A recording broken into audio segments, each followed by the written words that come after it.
Welcome to our humble home. Thank you, Mr. Abode. That's Are we ready to roll? We're rolling. This is Oh, that's my cue to leave. Yeah, get the hell out. Thank you, slave. Slave boy. We hire Jews to be slaves for us. Slave boy. That was my name when I was back at Invention X. Broke the back. You broke it? I totally broke it. You want another one? Wing. No, it's fine. Okay then. Are you ready for the startup experience of a lifetime? 3 determined guys building their dreams and sharing their journey. Buckle up and grab a beer, because these guys will blow your mind. You're locked in to the Jerusalem Hub audio experience, and it all starts in 3, 2, 1.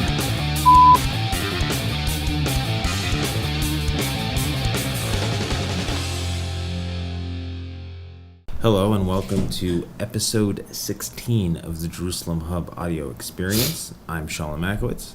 And Aaron Menlowitz. And we are Jerusalem Hub. Yes, we are. The purpose of this podcast is for us to broadcast our journey, as well as teach you what we've learned, and try to teach you stuff as well as learn from you. For those who are listening, if you want to chime in and get involved, we're here to answer questions and learn new things about how to better our journey into building a company. We're here to help you out, and all we want to do is interact with you. That's why we go live. And let's get this show on the road. For sure. Speak it up, man. Yeah. Louder. So today we're going to be talking about the importance of leadership. What is a leader? Do you want to go there? I have some things that I jotted down, but if you want to start with that. You know what? I actually did not prepare this fully because I've been feeling like crap the past whole day. So I want to hear where you go on, because I love when you started off and then I just Fair enough. Jump on. Okay, so as far as what I've jotted down, a leader is someone that allows other people to thrive and encourages them to be independent. In other words, someone who doesn't micromanage. Someone who recognizes people's strengths and allows them to flourish, allows them to grow into their opportunities as well as their role in a company. It's very interesting. That just reminded me of something that we see. Like, have you ever seen those pictures of the boss compared to a leader? What's a boss? The guy who stands by everyone and pushes them, and the leader is the one who's pulling them. Yeah, I saw that today. Actually, I saw that on Instagram cool. today. Happens to be. Yeah, it's pretty cool. But I think they're both good things. Yeah, I would say. I think it's good to push people, but as a leader, like, join in with them on the struggles. I hear that. I mean, when I saw that, like, that meme image or whatever you're supposed to call it, like, I there's the boss, you're right, who's pushing, and then there's the leader that's pulling. But I feel like a combination of both is both important. Like, there's no one better than the other. Obviously, it's not the greatest thing to be a follower, because if you're following, you're just blindly following. Like, I don't know if your parents have ever told you at one point, if so-and-so jumped off a bridge, would you follow that person and jump off a bridge too? Which I promptly answer, yes, I would. Oh, okay. No, I don't do that. But I feel like a leader is someone who yes, pushes people to grow into their opportunities, right? But also someone who knows when to lead at the right time. There's something that I actually wanted to chime in with. That is that I'm a big hockey fan. I'm from Colorado, so my team is the Colorado Avalanche. They just unfortunately got knocked out of the playoffs, which, that's okay. But from where they came, see, they have a captain of the team who's the leader of the team, and they have the coach who's showing them, who's trying to prepare them for the season, prepare them for their opponents. And the season before this past season, they were the worst team ever. Like, they had the worst stats, since the National Hockey League has existed, they had the worst points. They were they were that bad, and then no one expected anything from them. Lo and behold, they got a young team. They brought it all together, and with the proper leadership coming from both their captain and their coach, and like also their captain and their coach stepping down and pushing those who were supposed to be the ones who kind of how do I put it? The skilled players to kind of push them through the situation. They did it in such a perfect way that they ended up making the playoffs. They were the last seed to make the playoffs. They were playing the best team in the league, the team that got the most points, everything, the whole deal. and that team was like I was telling this to my brother a lot, is that at the end of the day, there are experts out there who know what they're doing in any field. There's always an expert in their field, right? But what constitutes an expert, right? Yeah, it's like that video that I just pushed out. From exactly. Niels Bohr. What's an expert? Yeah, exactly. Someone who keeps trying, keeps putting it out there. But the other thing is that some people are self-proclaimed experts.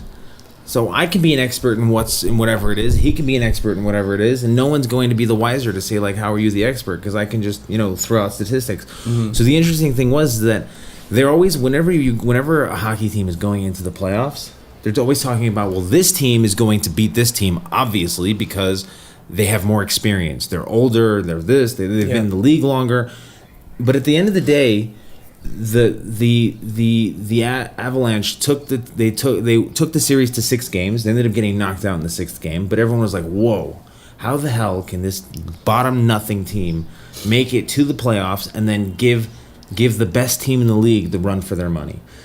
And the interesting thing is that I was telling my brother, I was like, and I don't know if this exactly has to do with leadership, but it has somewhat to do with leadership. The point is that the little guy always has a horse in the race. Yeah. And the thing is that when this team was playing well, instead of mentally saying to themselves, "Oh, I have to teach this person. I have to figure out how to beat this team."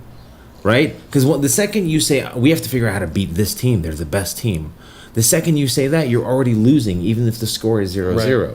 Instead of them saying, "We have to go in and just play another hockey game," which is what they've been doing their whole lives. And when they did that, they thrived. And then when they realized that they had to beat the best team, they lost. That's the interesting part. Because they're focusing on beating a team which has no actual measurable outcome, as opposed to just playing the game and enjoying themselves, which is measurable by like if you're enjoying the game or not. Yeah. But being a team could be like, what does that mean, being the team? Like, you don't even know how much work you have to put in to beat the team. Yeah, so, I mean, at the end of the day, when it comes to something like sports, where the game always starts equal and ends in some way. Yeah. If the game is starting equal, you have just as much of a chance as winning as the other team, no matter until they start scoring, until the momentum swings. But before then, it's all in your hands. You can swing the momentum however you please. Like the first seed is playing like the last. Is that a fair game from the beginning? Well, I mean, that's essentially what happened. I mean, there's the best team in the league playing the very last team that was able to make it to the playoffs. Right. So that essentially was what was happening. And everyone was just like, these guys are totally going to lose. And they almost gave the team a run for their money. And I was like sitting there watching this, and I was like, how is it that these kids, and they're the youngest team in the league, by the way. So how is it these kids are able to beat this team? It's like, well, they're younger, they're more energized, they're newer, they have all the capabilities to beat this team. They have the talent. If you match them up player to player, they're the most talented. They are just as talented. The thing is that if you go into a situation thinking you have to beat somebody, you've already lost. Right? Yeah. And when you have the proper leadership and the proper people guiding you into the right direction and tutelage to get you into a certain point, then then amazing things will happen. If we can just flop this over to business, right? You go out there, competition. You go out there, you're saying like, okay, I wanna like, let's pick something stupid. I want to do a fast food chain, like a burger fast food chain. He's like, well, there's McDonald's and there's Burger King and so on and so forth. Like, how the hell am I gonna do that? It's like, no, you just outwork your opponent. You make it's customer satisfaction. You don't care about them. Who cares about them? They're small potatoes. They're like so Grant Cardone says competitions for sissies. Yeah, they are so spread out in their inventory and their customer satisfaction that they don't even satisfy their customers, and the customers that they're getting are customers that are just hungry, who don't even care about customer satisfaction. So you can bring a whole new thing to the industry and be like, that's it, what do I care? You know what I mean? There's the newest innovation is always just around the corner, and the crazy thing is that everyone's trying to come up with something new, but it's not new. It's just what is lacking in the world that you can either A, do better, innovation, or B, or innovate better, right? That's really it. It's really most ideas that people think of have already been done to an extent, but there's always a way that you could tweak it and make it more custom to whatever it is that they're trying to get done. True. It's interesting because I posed a question on a certain Facebook group called Millennial Entrepreneur Community. Okay. So, wow. It actually got a ton of hits on it. The question was, I want to show 100 people that they can start their business with little to no money. Comment your ideas below. So this post, I'll just tell you, like, has 59 comments already, and I posted it an hour ago. It's pretty crazy.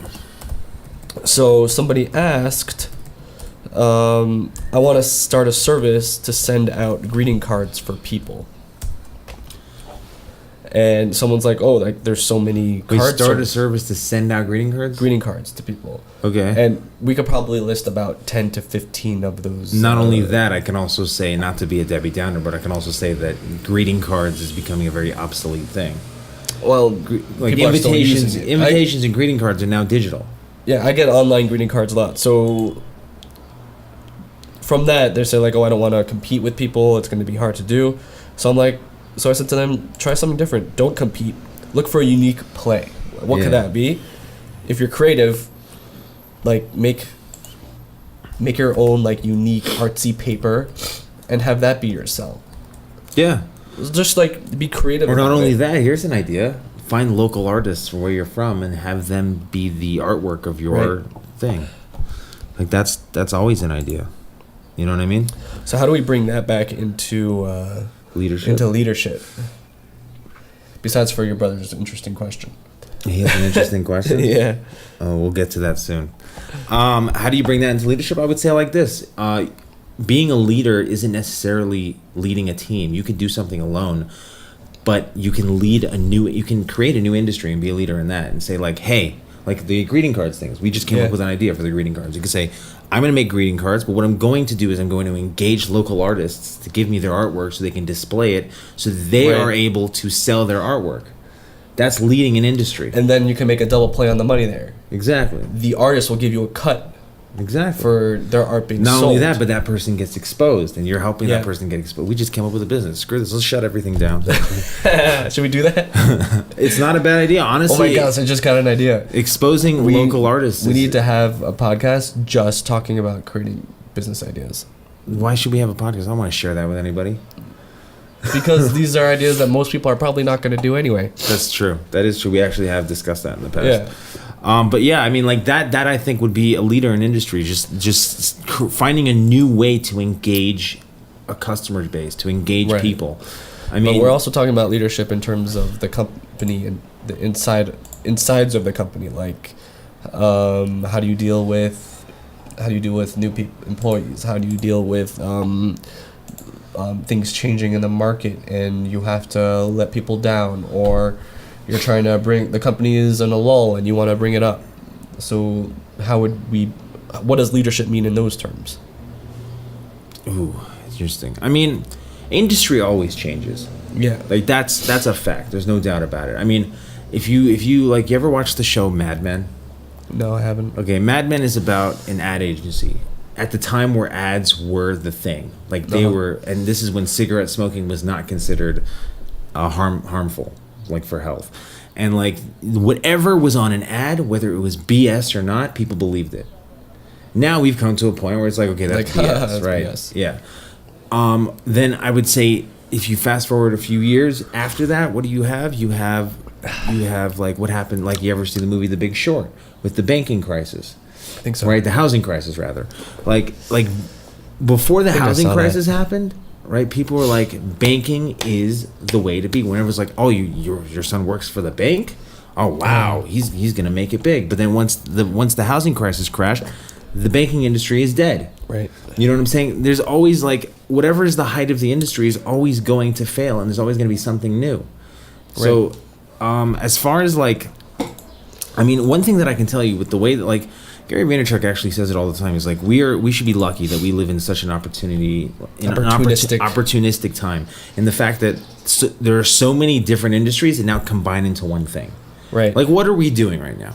We're recording a podcast, talking about ideas that we have, broadcasting that to other people, engaging other people, while coming up with content for marketing while coming up with brainstorming ideas, while firing ourselves up so we can keep moving with our efforts. Like, there's so much that we're doing right now specifically that the people couldn't have done that in the past. Like, when there was radio, it was just radio. Then there was TV, and radio became obsolete. And then there was internet radio. It was like the whole, we live in a time where everything can be done from this, from your phone. Like, we don't need all this gear and equipment to create our podcast. We could just put up a phone, which we do live right now is off of an iPhone. Yeah. But like, literally, you could do almost anything. And I mean, if you could even say if there are people out there who are inspired by what we do, and if you are, please let us know. Shout out to us, ask us any questions. But if there are people out there who are inspired about what we're doing, this is also a form of leadership. We're trying to show people that this two average Joes can just above average. Well, yeah. I mean, I'm just saying. I'm trying to relate to the average Joes. You know what I mean? No, I'm just like, we're unrelatable. two guys that dropped out of college that are business oriented, business minded, are just telling you out there that anybody can do this. Anybody. And the second you keep going, like, the interesting thing is that he was mentioning that we could all do this from a phone, and we don't have to do it with all this equipment. But the crazy thing is, I was actually listening to you ever heard the Joe Rogan podcast? Yeah. So I was listening to the Joe Rogan podcast. There's something I heard really that I thought it blew my mind. He was talking to this guy who was like a sports scientist. His job, which I think is a really cool job. Sports data?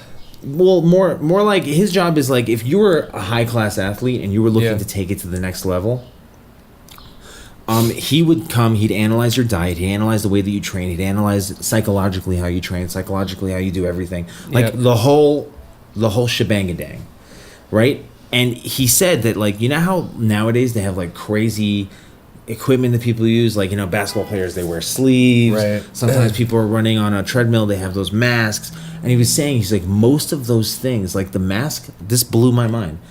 Like, the mask is supposed to help you, it's supposed to train you to breathe from your diaphragm as opposed to from your whatever the hell inside. Yeah, your insides, your inside face. And he said, but the truth of the matter is that the mask doesn't do anything.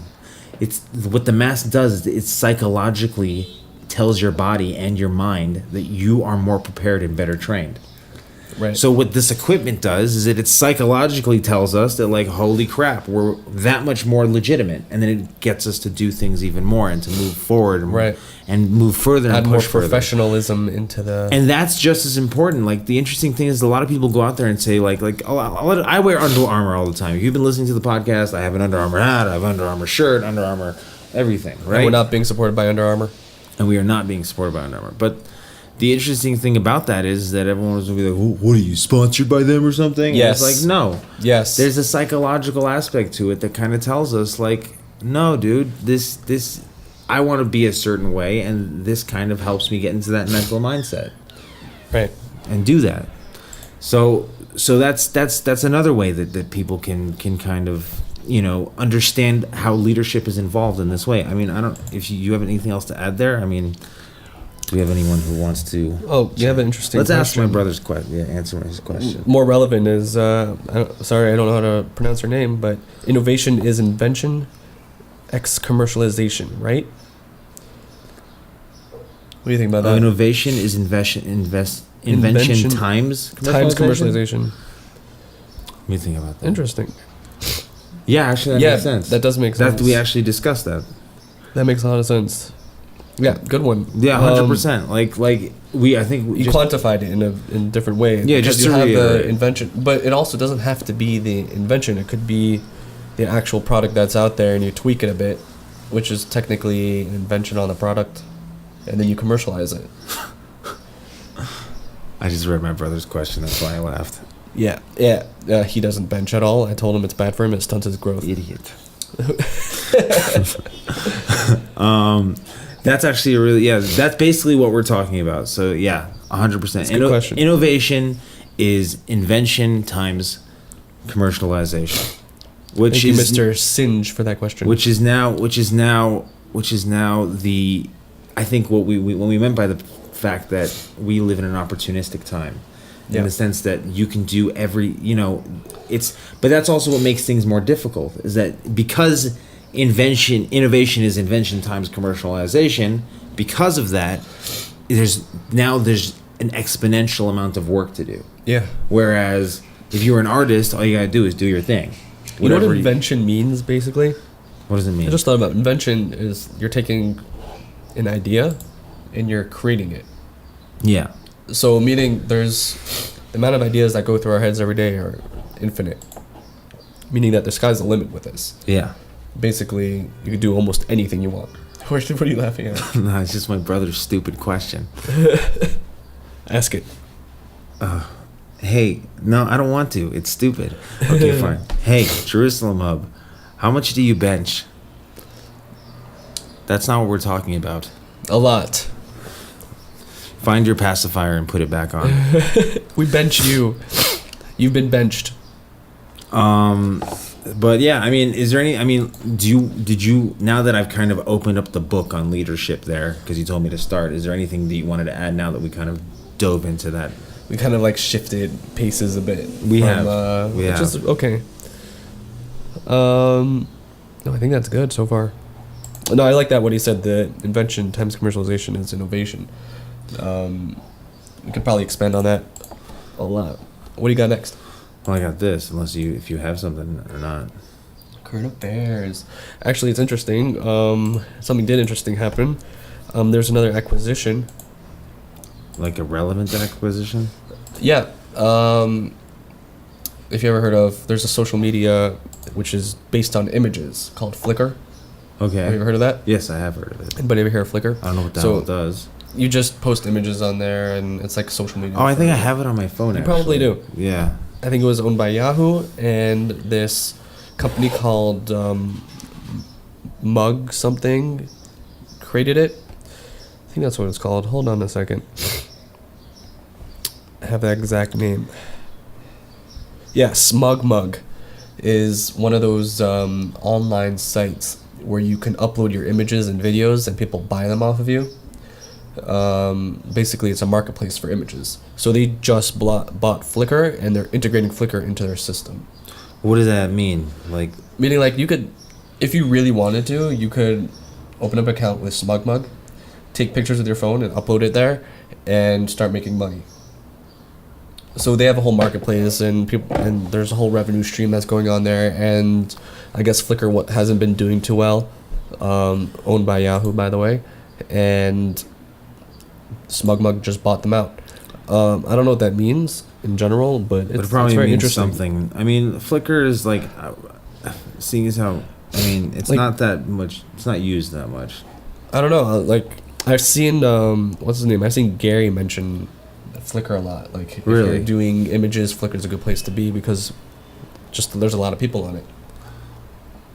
Okay. I mean, if this acquisition was like relevant in the sense that it's going to innovate the way that people use Flickr, or the people that use it might, because it seems like they're going to start monetizing Flickr. Flickr is free. So again, what SmugMug does, you upload a picture, anything, and people buy it. Oh, really? People pay for your pictures. Oh, so it's gonna be like a freelance site. It is a freelance site already, and they're somehow integrating with Flickr. So, like, if you already have a Flickr account, you can. I'm assuming, I haven't actually looked up what they're doing exactly. On the front page of their site, they say that they already are integrating Flickr. So I guess that means if you have a Flickr account and you create a SmugMug subscription, you can now buy and sell images from your Flickr account. That's what could be happening, which is innovation. Yeah. It's another aspect of innovation where you're taking a product that hasn't been doing well, and you give it another flip to it. You give it another dimension, and that kind of grows it out. I hear that. Right. Okay. I mean, well, hopefully we'll hear new stuff about that, because if that's the case, I mean, you want to make money at. out there and just take pictures. That's a good way to make money. There's other sites that do that where you could just sign up for free actually and start making money. All the ways of making money online they're just endless. That's the thing. That's another thing. I'm trying to tap into that. I'm trying to figure out like good ways to like bring in as much money as I can from as many different places. And and the internet is infinite. And you just have to go out there, and it takes due diligence. It takes, a little bit of elbow grease, But the second you realize how much is there for the taking, Yeah. it's like a windfall, and you could be living the life that you want to live, and that is 100. Like, that's the truth, and I'm in the process of figuring that out. You know, he's very good at it. You know, he's mentoring me on that front. But Doing what I can. And if you have any questions like about making money online, you want to just get in touch with us. We're happy to help. There's a multitude of ideas, and the methods of making money online are endless. Just have an open mind to it. yeah, for sure. That's all. And like I say all the time, I say this to so many people, no matter how old you are, no matter what, it doesn't make a difference. You can change your life like that. Yeah. Like, no joke. For good, for better, for worse. Yeah. You can, like, it's anything is possible. There's no such thing as too late. There's no such thing as, like, my time. You know, just watch some YouTube videos, figure out, like, how to do certain things, spend the time to do the homework, figure it out, and Yeah. I guarantee you will start, you know, monetizing in some way. We're gonna move on to the uncut from the heart part of this section of our podcast, and basically, I was collaborating with my with our editor in chief, Yahuha. Yahuha. I wrote Yahuha, so I'm gonna say Yahuha. I'm not gonna call him by his real name. Editor in chief. And he wrote something that was kind of interesting. It was very interesting. I don't want to downplay it. It was very interesting. And I'm going to read it, and I'm going to tell you, I'm going to see what you think, or if someone out there wants to elaborate, or whatever it is. Here it is. Feel free to just throw in a comment. We're watching you. For sure.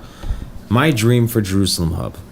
All the great things in history started as nothing more than a fever dream. The stronger the dream, the better chance we have to live it. Our dream is to bring another startup city to the startup nation. This city is brimming with unharnessed potential of thousands of dreams. We at Jerusalem Hub see this as a good problem to have. Ever get the feeling that this city could explode at any moment? We do too. What? I know. I was gonna say, like, no pun intended. What does that mean? 1 second, we're not done. Hi, Yael Schwartz.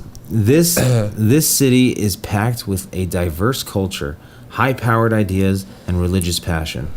At Jerusalem Hub, we take pride in this diverse mosh pit of cuisine, art, and music.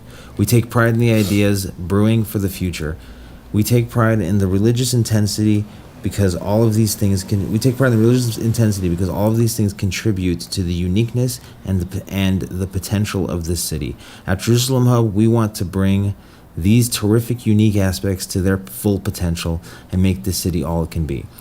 But what we want to be more, with this blog as a catalyst for this is a blog that he wrote, happens to be, as a catalyst for our growing vision. Jerusalem belongs to all of us, and in that sense, so does Jerusalem Hub. Here's a chance for you to get involved.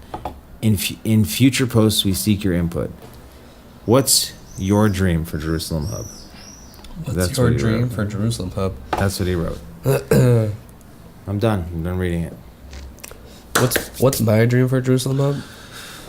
I think the original dream I had was that we would be the center for everyone. Startups, For hooking people up. entrepreneurs. Just be that connection. We want to help connect people, whether it be for money or for not.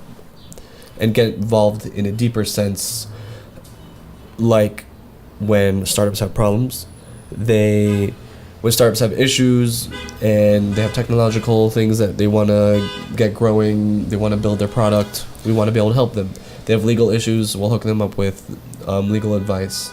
Because we are actually working on something with a few legal partners. So if you're a startup and you need legal help, we got that. We're connecting with VCs and angel investors from all over the world. We have some in Bangkok. We have someone in Paris, which I have to actually reconnect with. Who was the other place in China we had? And slowly connecting with VCs in Israel and in America. Like, we're just trying to expand our reach to everywhere. And in the end, that whole spread is all coming back down into Jerusalem. I also think that when I hear you talking about all that and saying what your dream is, I also think that it kind of comes together with the whole leadership part. Right. You know what I mean? Everyone has a dream out there. Everybody has something that they want to do, but they don't have the strength to do it, or they doubt themselves, or whatever it is. What have you?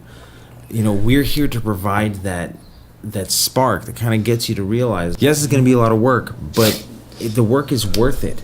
Because the end goal is, and the end goal is that you've achieved something that you never thought you would have achieved. And let's say you come up with an idea, and that idea doesn't happen to work out, and for some odd reason you realize, you know what, this isn't for me, I'm going to pivot. Guess what?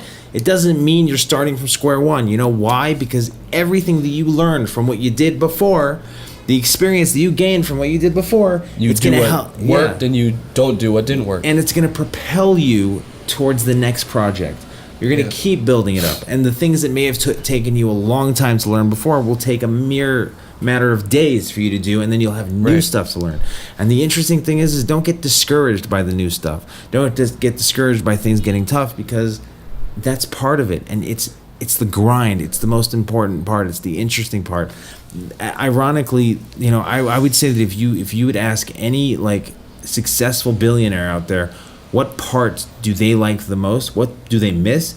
Right now, they're just chilling and buying like Monopoly-sized like buildings. But for them, I think what they miss was the little ones, like the red ones that you step on them with bare feet, like jump around and scream. Yeah, those ones. But like what they I will guarantee you that the part that they missed was building it, was putting in the work, the time, the effort, being exhausted, and like hoping and dreaming that something one day would come into fruition. Because that's the fun part. That is the fun part. It's also something that Gary says. It's all about the it's about the process. 100%, brah. 100%, brah. But yeah, I mean, like anything is possible. Like if you wanna lose weight, you wanna exercise, you wanna change your diet, you wanna change the whole decor of your house, whatever it is, you want to learn how to do pottery, you want to be a painter, you want to be a gardener. I can go on and on. I mean, the list goes on. You just got to start somewhere. You just got to, open up the internet is infinite. You can learn anything from the internet. Just YouTube has everything. Yeah, YouTube, anything you want. Just use YouTube and figure it out. It ain't that hard. It's interesting when you search about how to do stuff. Do you search on Google or do you search on YouTube? YouTube mostly. Google kind of confuses me. I'm not gonna lie. Yeah, I do the same thing. Because I find like the more practical ways of learning stuff just come straight from YouTube, because you see people doing it in real time. You have all the senses working for you: listening, watching. Yes, sir. And the guy actually doing. I'm just doing an Instagram story. Don't mind me. He's doing Instagram story, which we could actually piggyback on that. Why is he doing an Instagram story? Because that's part of the grind. That's part of the process of what we're trying to do, is build up our dream, and it's one step at a time, and it comes with being everywhere. Like and the Instagram stories, aside from it being marketing, it's also just like what I mentioned about the microphones. You know what I mean? If you're broadcasting what you believe in, it will eventually happen. Which even though it's such a great way to segue into this next point. Segue. I'm going to, but okay, fine. Which is perfect for me to segue into the point about the books that we've read. I just finished Think and Grow Rich. It's a heavy-duty book. It has a lot of very valuable stuff in it. I didn't finish it. Well, I have to go through it again. But what I mean by that. What I did do is I used YouTube to watch a 15 to 20 minute synopsis of what the book was about, so I can be refreshed. And I will tell you that the book is exactly what the title says: Think and Grow Rich. It's about switching that mindset, creating the mindset, and basically talking about what you want to do, your goals and aspirations, and just living in those moments, acting as if you already have it. You know what I mean? That's what the book is about. I guarantee you, I say this all the time, I guarantee you I will be reading this book again, as well as a lot of the other books that I've read, because it's endless information. Because the interesting thing is that when you try something new and you're learning informational books about them, right? let's say you're at level 1, right? And then you get to level 2, you get to level 3, you get to level 4, you get to level 5, and then you go back to the book that you read before. The interpretation of that book has completely changed because your mindset has changed, because of what you've learned in the past has changed, your experiences have changed, and no matter if you're reading the same words on the pages, it doesn't make a difference because the way you understand it has totally changed, and it boosts you to the next level. So I'll tell you, like, when you told me that you went to YouTube and looked for the synopsis on that book, I didn't really get it at what you meant by that, like listening to a synopsis, but I just had a thought about that.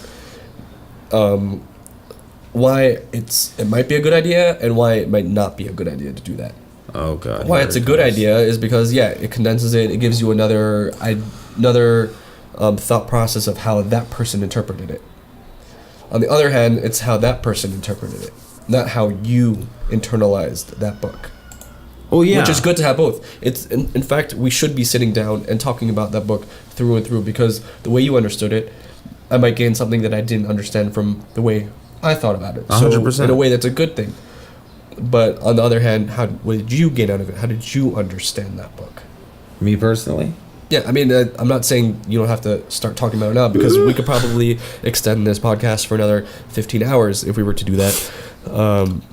Well, to be honest, that's my point. Well, to be honest with you, I was taking your advice to heart, and you said, listen to the book, but don't do anything. And the unfortunate reality is that most of the time I'm doing stuff. Yeah. So when I'm listening to the book, I'm doing it while I'm in bed.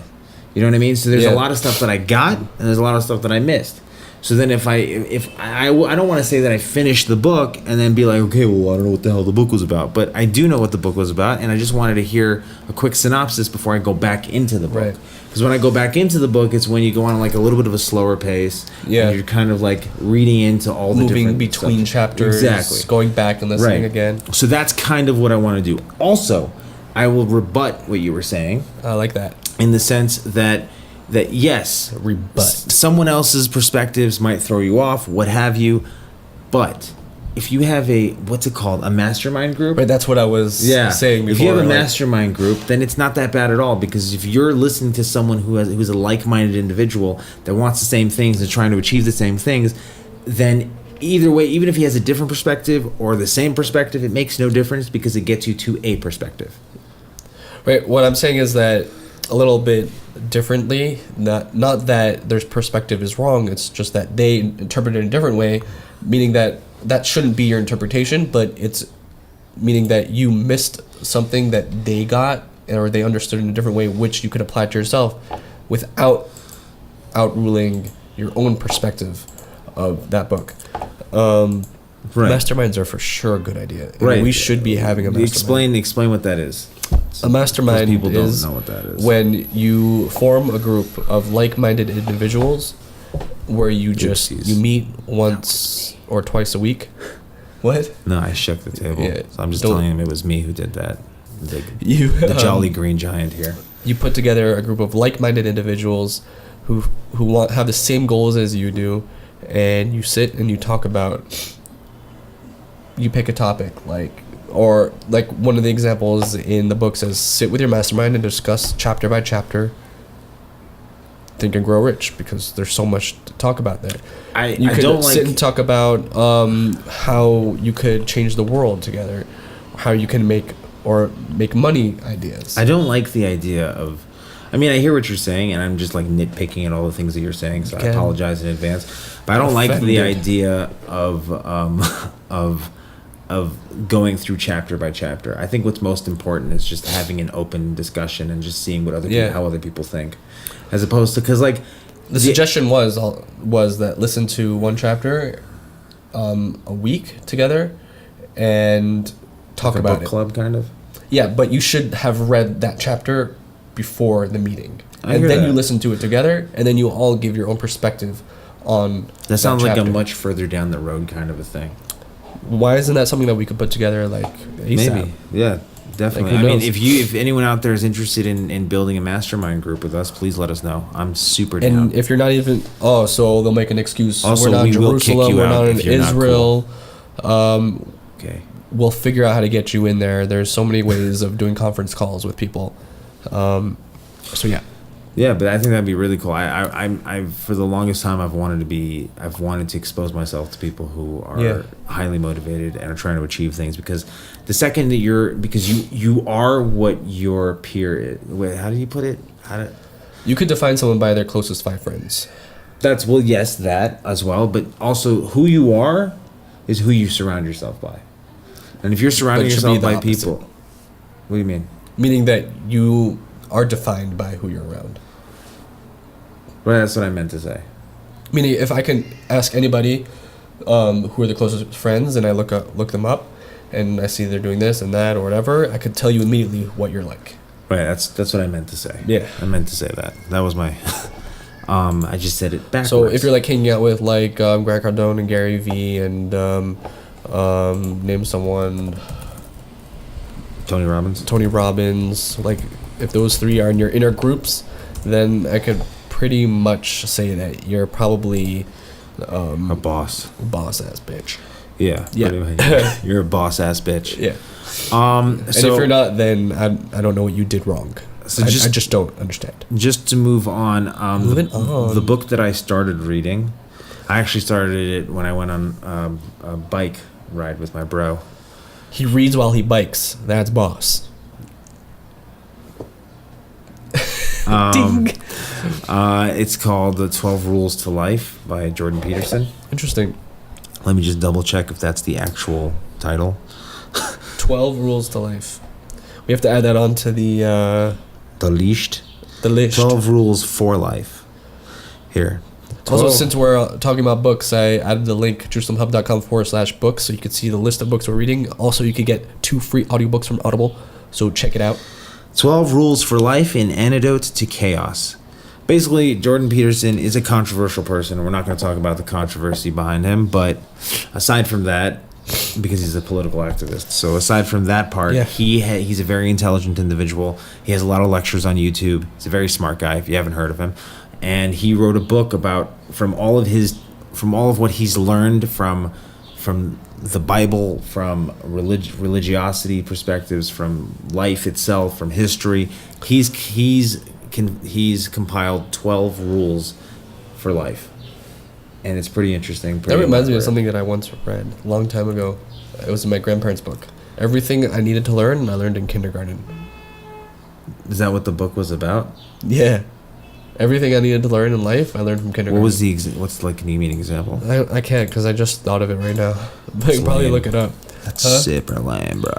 Lame. What are you up to? I haven't started a new book because I've been just listening and internalizing and understanding deeper and deeper the concepts to apply, and realizing that I looked at myself and I'm like, oh my god, I'm eating my own crap because I haven't been doing the stuff enough, or I haven't been implementing it at all, and that's why I'm not seeing the results that I should be seeing at this point. Okay, well that happens. Sometimes you have to go back to the drawing board. It's happened to me a couple times. So I'm just reading that book over and over. Actually, which book? Think and Grow Rich. I've been listening to it, and then I'm like, you know what? I have to get the book in print so I can actually see, because he has lists there of things that you should go through, make personal inventory. He has a list of how to use autosuggestion, which is the process of repeating things to yourself until you actually believe in it, which could apply to negative and positive, and obviously he means it toward positive. There's a lot of things that I just needed to see in print, so I just dived in and I got the book. Someone brought it in for me, and very, very useful. I'm just gonna go through that right now until I get sick of it. But next up for me will probably be books that are more educational based, in terms of things that like statistics I did. I'm probably going to go more into maybe finance, or maybe marketing, more advanced marketing type books, because that's what I'm trying to head on. And maybe I'm going to look for some more leadership type books also. More like because we've been doing a lot of these. First of all, I don't think Think and Grow Rich is a motivational book. It's Definitely not. It's more of a textbook. Yeah, it's basically the textbook to an entrepreneur and a successful mind. Yeah, like it says rich, but I think that the Think and Grow Rich is just a sell point for the book. But the secret behind the actual book is that it's not all about the money. No, it's not. And money is an example of something that you could get using those tactics. But I think rich has multiple meanings to it. I think it's Think and Grow Rich with knowledge, Think and Grow Rich with, like, I think what it is, I think Think and Grow Rich works hand in hand with how to win friends and influence people.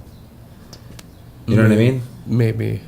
I was thinking of it more as a means of achieving anything that you could possibly want to achieve in your life, or being anybody that you want to possibly be in your life. Yeah. Like, you want to be a good husband, you want to be a good boyfriend, you want to find your spouse, you want to Cure cancer. be amazing, cure cancer, you want to be amazing at sports, you want to be the best in every aspect of your life that you can be, you want to be a good friend, you want to do anything. When he says accumulate riches could be riches in all those examples that I just brought down. So it's not just about the money, which is extremely important, which people get like, oh, they see the book like, oh, in one of those books that tell you how to get rich, it's a scam. No, it's not what it's about. And anyway, you should get rich. What do you think, Mr. Texter? Yeah, I know. We're so rude because we like text and we look at our phones during the podcast, but like, really, who cares? Yeah. Okay. Well, no, that's the books really. If there's anything, do you want to? Check out, what's the link again? JerusalemHub.com/books. It is in the actual. I commented that in there, so you could go there and check it out. Again, it's our whole list of books, and we're adding more to it as much as we can. And you get 2 free audiobooks from Audible. That's how we listen to most of our books, because we're mostly on our bikes or not. Hell yeah, or working. Or we're working. Also, if you have any recommendations for us, books that you think we should read, send them in. Or let us know about the books that we've recommended to you. We'd love to hear about that and love to hear about what your input. Thought. Because that has to do with what we spoke about as far as a mastermind group and like seeing other people's perspectives and how they interpret other things. We're going to move on to habits of an entrepreneur / productive person. Just going on the leadership stuff a little bit, I suggest that people should take time to like meditate, in the sense that they should hone in their strengths, find the strengths that they know they for sure have, hone those strengths, and then if you're out there trying to come up with a business idea or whatever it is, use your strengths to kind of find ways to find what's lacking in the business world. As well as, whatever it is, as well as what's lacking in your own life. Usually people find the best business ideas when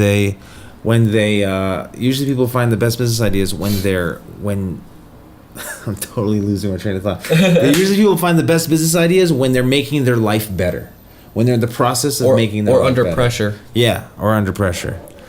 But when you're meditating, you're not really under pressure. Well, I mean meditate in the sense that, like, think about who you are, think about what you're good at, and then start with something. Start there, and then from there, you kind of like say, okay, I can do this. Okay, I want to be more healthy, so I'm gonna start eating better, and I'm gonna start exercising more. Yeah. Okay, now I'm doing that. I'm consistent about that. I'm gonna start waking up earlier in the morning. You know what I'm gonna do? I'm gonna wake up early in the morning, and I'm gonna work out in the morning, right?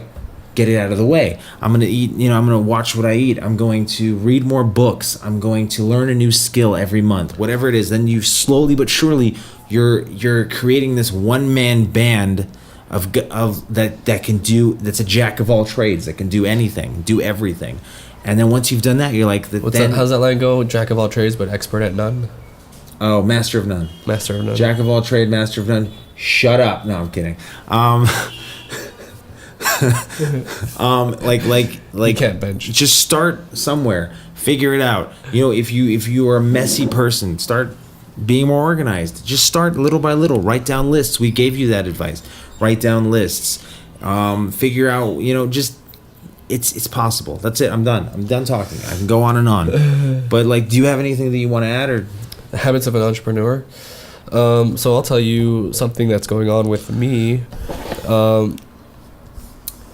Suddenly, randomly, out of nowhere, yesterday I got hit by this annoying cold. You could probably hear it. It's really frustrating because I feel like crap and I want to get stuff done. But this is one of the points. Like, I was actually considering not doing the podcast today because I felt so crappy. But my point is, like, what's the habit of an entrepreneur? That you make things happen whether you feel good or not, because the truth of the matter is that the economy doesn't really care how you feel or what emotional turmoil you might be going through. The market is going to move on without you, and I don't want to be stuck behind. And honestly, like, I'm not going to look back in 10 years and say, oh man, I felt like crap but I still did the podcast, why didn't I just take a nap and not do it? I'm not going to think that. I'm going to think, oh, why didn't you do it? Why didn't you take advantage? Because you're breaking through something. And so that habit that I'm trying to push here is the habit of just persisting through the tough times. I think I gave that as a tip, as a habit a few weeks ago, where I said, what was it that I said? I said, reach beyond your limits. Yeah, like right now, test your limits. That's what it was. Right now, like, I honestly don't think that this is a limit for me, because I have pushed through and worked and done stuff even while I'm sick. Like, I've done crazy workouts while I'm sick like a dog. But it's the what's it called? The inclination to just like take a break and sit down and sit it out while I'm in that little rut is really powerful. You know what I mean? Yeah. Like, when you're not feeling well and you're dealing with crap and your head kills and you can't breathe and you're stuffed up, it's just so much easier to say, like, you know what, let's do it tomorrow. You know what's interesting about that, actually, is that I personally believe that when you hit those points where you're just like, I can't do it. Yeah. I can't. That is not only where you grow the most. That's where you should be doing it. That's when you should be doing it. Like, it's like at the end of a workout when you can't do it, but you just got to push it through. Right. That's the 40% rule. My brother is actually telling me this. I can't believe my brother was telling me this, because I'm like way more. He's not there. I'm like way more athletic and so much more superior. Except he's hotter than you. Way. So. Okay, calm down. In every way, I'm more superior than him. But we were biking and I was dead. My stomach was on fire. I was like not feeling well. I felt like I was gonna throw up. And I stopped. And my brother told me, it's like, what was that thing you said a couple weeks ago? You said 40% rule. You said this is where the work really starts. And I was like, you son of a bitch. It's like, now you've just obligated yourself. I was like, you're 100% right. I mean, and that's the truth. When you're sick, when you're not able, when you're ill, when you're, there's some sort of ailment, or you don't have the strength to do it, that is when you can truly see how strong you are, and that's where you learn the most. That's where you do the most. Yeah, you end up being more productive in that situation than those the are other the time. biggest learning environments. When you are not able to do something, that is when things hit you. That's when you got to do it. Yeah. I mean, there's no better way to put it. No better way. In fact, you should be happy when you hit that point, because then you are actually hitting the point of growth. Like, from here, I could say, like, there's growth going to happen at this point. Something's going to change that will be benefit to us at this point. Which actually kind of very fittingly segues into our next section, which I have renamed. Okay, for those of you who are looking out for the Law of Attraction section, I have renamed it to Positive Consequences of Maintaining the Right Mindset. That's a very long, I know. I'll probably change it That again. made my head hurt, and my head is already hurting. Yeah, I apologize. So there's a couple things that I wanted to add here for those of you who are not familiar or are looking for more tips and more, or whatever it is, what have you. What have you? If you want to obtain a certain skill, it must be on your mind, and you must be obsessed with it. And you will you will find yourself looking for it but without even putting in, and it won't even feel like you're putting in the work. AKA, obsession is very healthy when it's about the right things, of course. Like, I'm obsessed about my kid. That's not good. He's so cute. Should I show you pictures? No, I don't care. No. I'm kidding. You can show me pictures. Another thing is that we also kind of touched up on earlier is believe that you have it already, right? And if it helps, write it down every day, Yeah. right? Grant Cardone says to write down your goals as if you have them already every single day. And I think in Grow Rich says write it down once, but repeat it to yourself day and night. Right. Another thing is believe that you have... Ezra Elzas. Remember that guy? Machon Lev days. Yeah. Another thing is... What's up, Switzerland? Yeah, okay, go on. Holland. No, I think he's living in Switzerland. Are you living in Switzerland right now? I think... I don't know. Whatever. Well, Another thing is believe that you have the skill. Believe that you have the capability to hone the skill. And believe that you have the work ethic to acquire it. Yeah. Only one of those things is true. And it's the only one that matters. Your work ethic. Yeah. That is the most important thing. Talent is practice, iteration, and learning. What's wrong about you? Do people actually have talent, or is talent talent a real thing? No, talent is acquired. I think people are born with certain talents, Yeah. but they don't grow into those talents until much later on in their I lives. forgot what the book is called. Talent Isn't Real or something. I'm gonna have to look it up. My brother has it. Talent is practice, though. It's learning what's wrong about you, utilizing your skills so that you can't go wrong with practice. So what are the things that we learned about maintaining a positive mindset? In order to obtain a skill, you have to be obsessed with it. You have to obsess so much as if you already have it, as if it's yours, and it will come, and it will come with ease, and it'll come With abundance. in abundance as well. It'll also come in you. It'll, even though it seems like as you're going through the tough times, it seems like it's taking forever, but you'll look back and you'll be like, wow, that was nothing.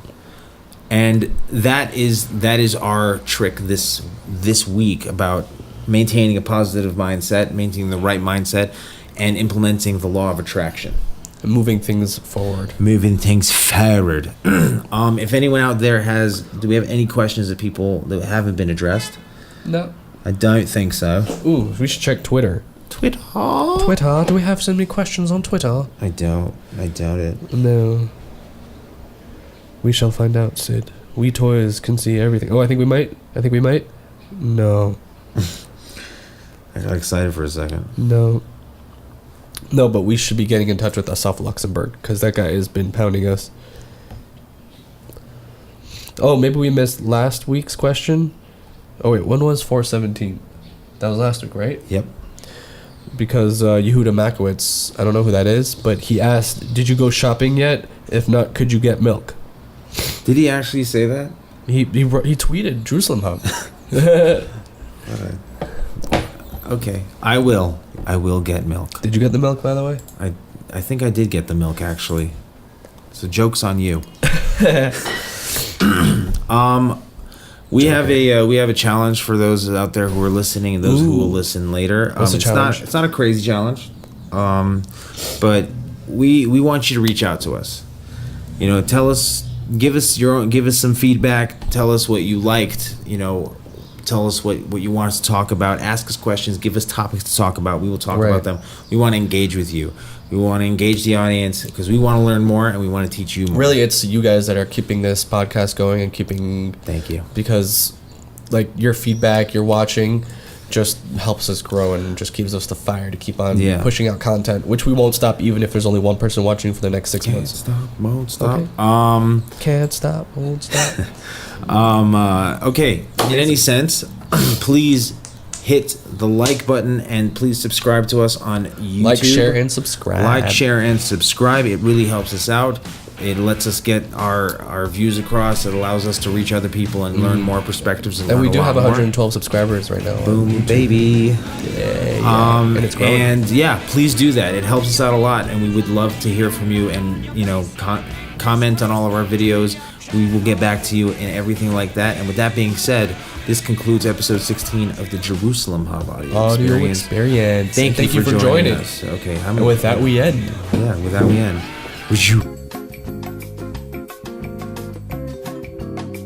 If you're watching on YouTube, please make sure to subscribe, support us, like, share, and subscribe, and you'll get more of our content, whether you like it or not.